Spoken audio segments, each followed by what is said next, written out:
예, 오늘 5번째 말씀드리려고 하는 관은 연화가피관입니다. 예, 어떤 데 가보면 관세음보살님이 연꽃을 쥐고 연꽃을 이렇게 내밀고 있거든. 야, 내 연꽃 받아라. 그런 모습으로 계시는 관세음보살님이 들어들어 있습니다. 우리가 부처님으로부터 크게 공덕을 입는 것을 가피 입는다, 가피 받았다, 그렇게 말하는데, 어떤 것을 받는 게 가장 좋을까? 제 생각해 봤을 때는 부처님으로부터, 관세음보살님으로부터 연꽃 선물 받는 게 가장 좋지 않을까 생각해요. 연꽃. 옛날에 91급전에 연등불이라고 하는 부처님이 계셨거든요.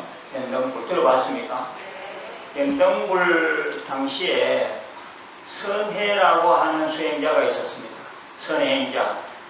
이 선해라고 하는 수행자가 저 성산에서 수행하다가 마침 이 마을로 내려오게 됐습니다. 마을로 내려와서 다니는데 사람들이 연등부처님 나타났다고 난리인 거라. 그러니까 수행자들은 부처님 그러면 뭐 이것저것 생각 안 하거든. 그냥 부처님 칭견하기를 너무나 간곡하게 바라는 거죠. 또 빈손으로 갈 수도 없고. 그래서 부처님 전에 이 연꽃 쪽 공양을 좀 올려야 되겠다 해서 온데 막 찾아다녀요. 근데 연꽃이 없어. 그 나라에서 왕이 이 부처님한테 다 공양 올리려고 거의 다 그냥 다 사버린 겁니다. 그때 한 공주가 있었으니 그 공주 이름은 뭐죠? 선해행자에게 연꽃을 판 공주. 혹시 코피카라는 공주 들어봤어요?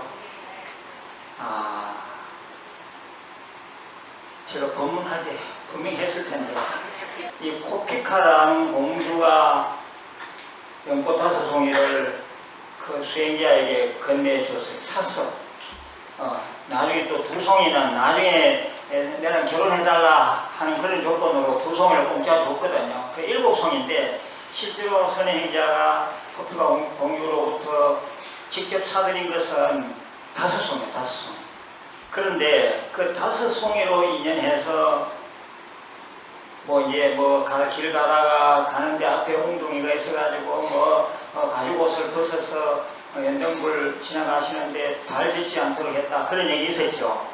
예, 그 사건도 결국에는 연등부처님에게 연꽃 5송이를 공양 올린 것, 그게 시초거든. 그게 발단입니다. 아무튼 그래가지고 연꽃 5송이를 올린 공덕으로 선해행자가 정말 연등불 다음으로 91급 후에 서가모니 불로 오시게 되는 거라. 서가모니 불. 그러니까 연꽃이 바로 성불을 의미한다. 이게 볼 수가 있는 거라. 연꽃이 바로 성불을 의미합니다. 그래서 우리가 연꽃 그러면 연꽃에 대한 공덕이 많거든. 연꽃에 미덕이 많습니다. 우리가 보통 말하는 처염상경, 더러운 곳에서 항상 깨끗하다.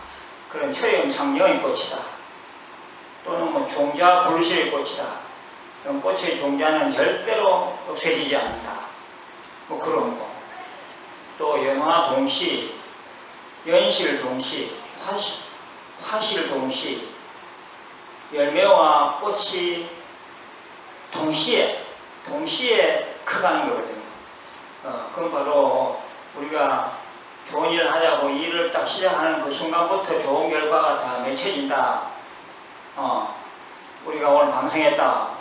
방생하는 그 마음을 내고 방생에 동참하는 그 순간부터 우리가 바라는 그런 결과가 익어가는 거거든요. 그게요. 하여튼 그러한 대단한 이 진리 또는 철학을 담고 있는 그런 꽃이 연꽃이라 사실은요. 그래서 연꽃을 5송이 바친 거거든. 5송이라는 것은 우리가 보통 말하는 색수상행시, 우리 몸이 5원으로 되어 있다 하잖아. 5원. 내 몸 전체를 부처님에게 다 바친 거거든. 그때 당시에 그 행자, 선행자가 가지고 있었던 돈은 다섯냥 그리고 내 몸과 마음을 다 부처님께 다 바친 거거든. 그러니까 이게 연꽃 다섯송이라 하지만 연꽃 다섯송이가 바로 선의 행자의 몸과 마음 전체를 상징하는 일이 됩니다.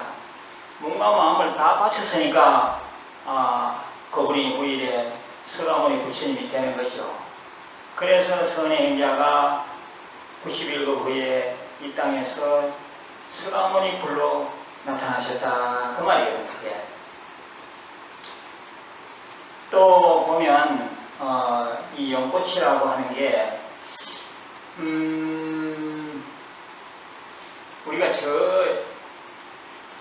살다가 저 극락세계 갈 때 연꽃이 내려와 가지고 연꽃이 그 영혼을 에워서 가지고 저 극락에 내릴 때는 연꽃 속에서 태어난 것처럼 딱 보이는 거야. 그래, 연화생 한다 했거든. 연화생. 극락세계에 태어날 때는 뭐 이런 어머니 몸을 빌리는 게 아니라 바로 연꽃 속에서 태어나요. 그걸 연화생이라 이렇게 말해요. 우리가 그런 날이 있으면 얼마나 좋을까. 이 사바세계에 다시 안 오고 연꽃 속에 다 이렇게 안겨가지고 극락세계에 연꽃 필 때 그때 그 안에서 내가 거기서 꽃술처럼 연화대처럼 그 연화대에 앉아있다가 이렇게 나타난다. 그래서 극락세계를 내가 여유롭게 거니는 그런 존재, 그런 주인공이 되면 얼마나 좋겠느냐 이거예요. 그래서 연꽃은 이성과 저성을 연결하는, 이성과 극락세계를 연결하는 그러한 역할, 그러한 대단한 꽃이 사실은 연꽃입니다. 또 보면 연꽃이 인가, 공부를 인정하는 그런 꽃이기도 해요. 우리 서가모니 부처님이 영축산에서 법문하시다가 말없이 연꽃 한 송이를 이렇게 들었거든. 그런데 다른 모든 대중들은 다 그 뜻이 무엇인지도 모르고 부처님이 왜 연꽃을 들까 뭐 그 정도에 있는데 마가섭존자만이 빙그레 웃었더라 하잖아. 그래서 영하미소, 영하시중의 미소 뭐 그런 말도 쓰잖아요. 그래서 영축산에서 부처님께서 법문하실 때 연꽃을 한 송이 들었더니 마가섭존자가 빙그레 웃었다. 그때 부처님이 이심전심으로 법을 전했다 했거든요. 그게 바로 인가라는 거죠. 인가. 내가 너를 보니 너는 공부가 많이 됐다. 내가 인가하노라 그 말이잖아요. 그러니 연꽃이 얼마나 참 의미가 있는 꽃이냐 이겁니다. 예. 그래서 세상에서 받을 수 있는 가장 최고의 선물이 저는 연꽃이다 이런 생각을 합니다. 물론 연꽃 속에 연꽃이라 하면 상징적인 의미가 담겨져 있는데 꼭 무슨 연못 속에 피는 연꽃, 그 연꽃, 그 한 송이 그게 문제가 아닙니다. 그 속에 담겨져 있는 그 깊은 의미, 그것을 포함하는 연꽃 선물, 그런 연꽃 선물을 받는다면 얼마나 우리가 행복할까 그런 생각합니다. 바로 연꽃은 성취를 나타내는 겁니다. 성취. 말 그대로 성취라. 최고의 성취가 연꽃 한 송이 받는 거거든요. 그래서 관세음보살님이 간혹 보면 연꽃을 이렇게 내밀고 있어요. 예, 연꽃을 내밀고 있어. 그러면 야, 이건 이해라. 손을 내밀고 있습니다. 그러면 내가 관세음보살을 지극정성 부르는 중에 관세음보살님이 연꽃을 내밀고 있으면 내가 받아야 되거든요. 내가 받을 차례라. 그러면 관세음보살님이 연꽃을 내밀고 있는 그 연꽃을 내가 부처님으로부터 연꽃을 이렇게 받고 있는 것을 상상하는 겁니다. 상상. 그게 바로 연화가피관이라. 연화가피관. 그 이해가 되시죠?